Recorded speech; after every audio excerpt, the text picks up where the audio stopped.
উপন্যাসের নায়িকাদের বলা কিছু কথা। অন্তু, আখিরাতে দেখা হলে এই বিরোধের খাতা আমি আবারও খুলব। ততদিন মুলতুবি রইল। পদ্মজা, যেদিন মনে হবে আপনার দ্বারা আর কারোর ক্ষতি হবে না, পাপ হবে না, সেদিন আপনি আমাকে পদ্মবতী বলে ডেকে জড়িয়ে ধরবেন।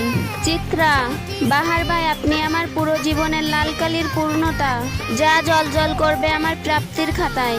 ট্রুটিনি, তুমি যে অন্তর দিয়ে আমায় ভালোবেসেছ, সে অন্তর থেকে আমি সমস্ত কুশলতা দূর করে দিব, খোদার কসম।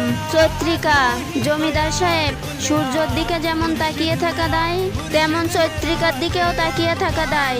চোখ ঝলসে যাবে, মাথা ঝিম ধরে যাবে। পরি, আপনি ভালোবাসেন বলে আমি ভাগ্যবতী। কাকন, আপনার বুকে যেন আমার শ্রেষ্ঠ ঠাঁই হয়। নিশান, যেখানে তুমি আছো সেখানে অ্যালকোহলের প্রশ্নই আসে না। তোমার থেকে মারাত্মক অ্যালকোহল আর কিসে।